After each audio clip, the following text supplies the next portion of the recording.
Assalamualaikum warahmatullahi wabarakatuh. Perkenalkan, nama saya Fathia Mujahidah Rahmah dari Prodi Pendidikan Matematika NPM 216302101. Di sini saya akan menjelaskan tentang Undang-Undang Kepramukaan dari pasal 9 sampai pasal 16. Pasal 9, kecakapan sebagaimana dimaksud dalam pasal 5, terdiri atas kecakapan umum dan kecakapan khusus. Pasal 10, ayat 1, kegiatan pendidikan kepramukaan dilaksanakan dengan menggunakan sistem AMONG. Pasal 10 ayat 2, sistem AMONG merupakan proses pendidikan kepramukaan yang membentuk peserta didik agar berjiwa merdeka, disiplin dan mandiri dalam hubungan timbal balik antar manusia.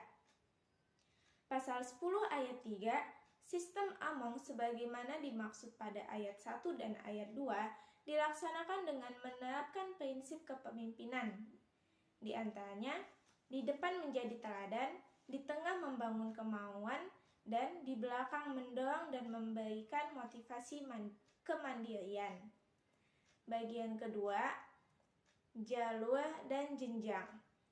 Pasal 11, pendidikan kepramukaan dalam sistem pendidikan nasional termasuk dalam jalur pendidikan non-formal yang diperkaya dengan pendidikan nilai-nilai gerakan pramuka dalam pembentukan kepribadian yang berakhlak mulia, berjiwa patriot, taat hukum, disiplin, menjunjung tinggi nilai-nilai luhur bangsa, dan memiliki kecakapan hidup. Pasal 12, jenjang pendidikan kepramukaan terdiri atas jenjang pendidikan siaga, penggalang, penegak, dan pendega. Bagian ketiga, peserta didik, tenaga pendidik, dan kurikulum. Pasal 13 ayat 1, setiap warga negara Indonesia yang berusia 7 sampai dengan 25 tahun berhak ikut sebagai peserta didik dalam pendidikan kepramukaan. Pasal 13 ayat 2, peserta didik sebagaimana dimaksud pada ayat 1 terdiri atas pramuka siaga, pramuka penggalang, pramuka penegak, dan pramuka pendega. Pasal 13 ayat 3, peserta didik sebagaimana dimaksud ayat 1 dalam pendidikan kepramukaan disebut sebagai anggota muda.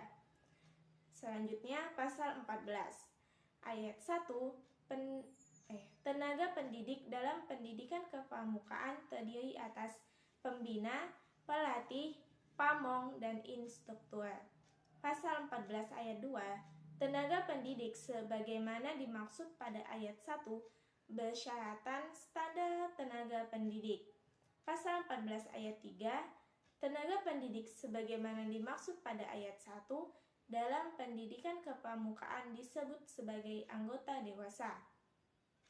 Selanjutnya pasal 15, kurikulum pendidikan kepramukaan yang mencakup aspek nilai sebagaimana dimaksud dalam pasal 8 ayat 1 dan kecakapan sebagaimana dimaksud dalam pasal 9 disusun sesuai dengan jenjang pendidikan kepramukaan dan harus memenuhi persyaratan standar kurikulum yang ditetapkan oleh Badan Standarisasi sesuai dengan ketentuan peraturan perundang-undangan. Bagian keempat, satuan pendidik kepramukaan. Pasal 16, satuan pendidik kepramukaan terdiri atas gugus depan dan pusat pendidik dan pelatihan. Mungkin cukup sekian yang bisa saya sampaikan. Kurang lebihnya saya mohon maaf. Wassalamualaikum warahmatullahi wabarakatuh. Salam Pramuka.